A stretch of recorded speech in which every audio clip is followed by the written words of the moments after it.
ನೀರಡಿಕೆಗೆ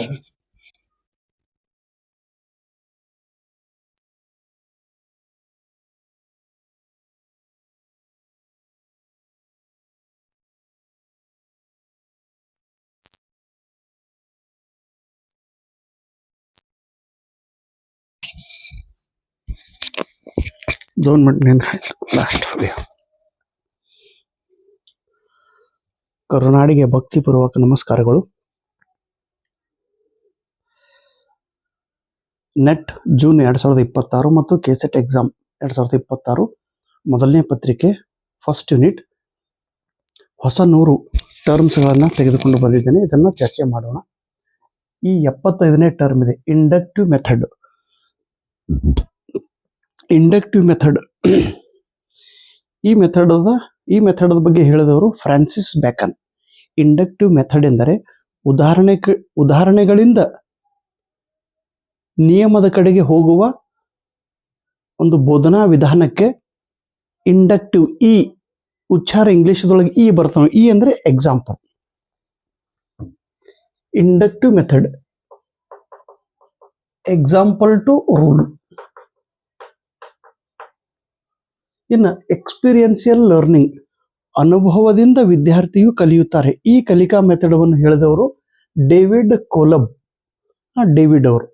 ಇನ್ನು deductive method ಇದ್ರದ್ದು opposite ಅದ್ರಿ। Inductive method opposite. ಇಲ್ಲಿ ಏನದ ಎಕ್ಸಾಂಪಲ್ಗಳಿಂದ ರೂಲ್ಸ್ ಕಡೆಗೆ ಹೋಗೋದು। ಇದು ಹೇಗದ್ರಿ, ಇದು ರೂಲ್ಸ್ ಕಡೆಯಿಂದ ಎಕ್ಸಾಂಪಲ್ ಕಡೆ ಹೋಗೋದು। ಮೊದಲು ವಿದ್ಯಾರ್ಥಿಗಳಿಗೆ ರೂಲ್ಸ್ ಕಲಿಸೋದು, ಆಮೇಲೆ ಎಕ್ಸಾಂಪಲ್ ಅನ್ನು ಕೊಡೋದು। ಈಗ ನೋಡ್ರಿ, ಇಲ್ಲಿ ತನಕ ನಾವು ಇಂಗ್ಲಿಷ್ ಗ್ರಾಮರ್ ಮೊದಲಿಗೆ ರೂಲ್ಸ್ ಅನ್ನ ಬರ್ಸ್ಕೊಡ್ತಿದ್ರು, ಆಮೇಲೆ ಎಕ್ಸಾಂಪಲ್ ಅನ್ನು ಬರ್ಸ್ಕೊಡ್ತಿದ್ರು ನಮ್ಮ ಸರ್ಗಳು। ಇನ್ನು ಸಬ್ ಸಂಪ್ಷನ್ ಥಿಯರಿ ಅಂದ್ರೆ ಏನ್ರಿ, ಇದು ಒಂದು ಥಿಯರಿ ಅದ್ರಿ, ಸಬ್ ಸಂಪ್ಷನ್ ಥಿಯರಿ। ಈ ಥಿಯರಿ ಹೇಳಿದವರು ಡೇವಿಡ್ ಆಸ್ಬೆಲ್ ಇವರು। ಮೊದಲಿಗಿರುವ ಜ್ಞಾನದ ಆಧಾರದ ಮೇಲೆ ಹೊಸ ವಿಷಯವನ್ನು ತಿಳಿದುಕೊಳ್ಳೋದು। ಇನ್ನು ಇಕ್ವಿಲಿಬ್ರೇಷನ್ ಈ ಕನ್ಸೆಪ್ಟ್ ಹೇಳಿದವರು GN ಪಿಯಾಜೆ। ನಿಮ್ಗೆ ಪೇಪರ್ದೊಳಗ ಈ ಕನ್ಸೆಪ್ಟ್ ಹೇಳಿದವರು ಯಾರಂತ ಕೇಳ್ತಾರೆ। ಇನ್ನು ಕೈನೆಸ್ಟಿಕ್ ಲರ್ನಿಂಗ್ ಸ್ಟೈಲ್, ಇದು ಕಲಿಕಾ ಪದ್ಧತಿ ಇದೆ, ಕಲಿಕಾ ಒಂದು ಸ್ಟೈಲ್ ಇದೆ। ಏನು ಕೈನೆಸ್ಟಿಕ್ ಅಂದ್ರೆ ಈ ದೇಹದ ಚಟುವಟಿಕೆಗಳಿಂದ ಅಥವಾ ಈ ಕೈ ಕಾಲುಗಳಿಂದ ಉಪಯೋಗ ಮಾಡಿ ಒಂದು ವಿಷಯವನ್ನು ನಾವು ತಿಳಿದುಕೊಳ್ಳುತ್ತಿದ್ದರೆ, ಅರ್ಥ ಮಾಡಿಕೊಳ್ಳುತ್ತಿದ್ದರೆ ಅದಕ್ಕೆ ಕೈನೆಸ್ಥೆಟಿಕ್ ಲರ್ನಿಂಗ್ ಸ್ಟೈಲ್ ಎಂದು ಕರೆಯುತ್ತಾರೆ। ಈಗ ನಾನು ಎಕ್ಸ್ಪ್ಲೇನ್ ಮಾಡುವಾಗ ನೀವು ನೋಟ್ಬುಕ್ದಾಗ ನೋಟ್ಸ್ ಮಾಡ್ಕೊಂತ ಹೋದ್ರೆ ಅಂದ್ರೆ ಅದೇನು, ಅದು ಟೇಕಿಂಗ್ ಡೌನ್ ದ ನೋಟ್ಸ್ ಆಗ್ತಾರೆ। ಅಥವಾ ಈ ಬಡಿಗರು ಇದ್ದವ್ರು ಏನ್ ಮಾಡ್ತಾರೆ, ಬಡಿಗೆ ಕೆತ್ತಿ ಕೈಲಿ ಇದನ್ನ ಡಿಸೈನ್ ತಯಾರು ಮಾಡ್ತಾರೆ, ಕೈ ಉಪಯೋಗ ಮಾಡು ಕೈನೆಸ್ಥೆಟಿಕ್।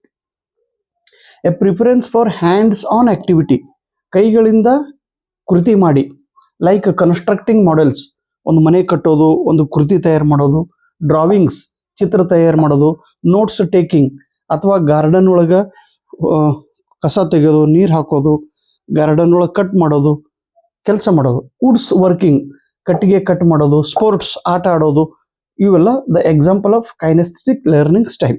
ಇನ್ನು ಡಿಫರೆನ್ಸಿಯೇಟೆಡ್ ಇನ್ಸ್ಟ್ರಕ್ಷನ್ ಫಾರ್ ಗಿಫ್ಟೆಡ್ ಲರ್ನರ್, ಅತಿ ಪ್ರತಿಭಾವಂತ ವಿದ್ಯಾರ್ಥಿಗಳಿಗೆ ಯಾವ ರೀತಿಯಲ್ಲಿ ನಾವು ಕಲಿಸಬೇಕು, ಪ್ರೊವೈಡಿಂಗ್ ಚಾಲೆಂಜಿಂಗ್ ಟಾಸ್ಕ್, ಅವರಿಗೆ ಹೊಸ ಮತ್ತು ಕಠಿಣ ಉದಾಹರಣೆಗಳನ್ನು ಕೊಟ್ಟು ಅದನ್ನ ಬಿಡಿಸುವಂತೆ ಹೇಳೋದು। Demanding their high order thinking, ಅವ್ರಿಗೆ ಹಿಂಗ ಅತಿ ಹುಷಾರಿದ್ದವರಿಗೆ ಹೈ ಲೆವೆಲ್ ಕಲಿಸ್ಬೇಕಂತ ಹೈ ಲೆವೆಲ್ ಎಕ್ಸಾಂಪಲ್ ಅನ್ನ ಕೊಡೋದು। ಇನ್ನು ಜೀನ್ ರೂಸೋ ಇವರು ಒಂದು ಫೇಮಸ್ ವಾಕ್ಯ ಹೇಳ್ರಿ, ಹುಟ್ಟುತ್ತಾ ಪ್ರತಿಯೊಬ್ಬ ವ್ಯಕ್ತಿಯು ಒಳ್ಳೆಯವನಾಗಿರುತ್ತಾನೆ, ಆದರೆ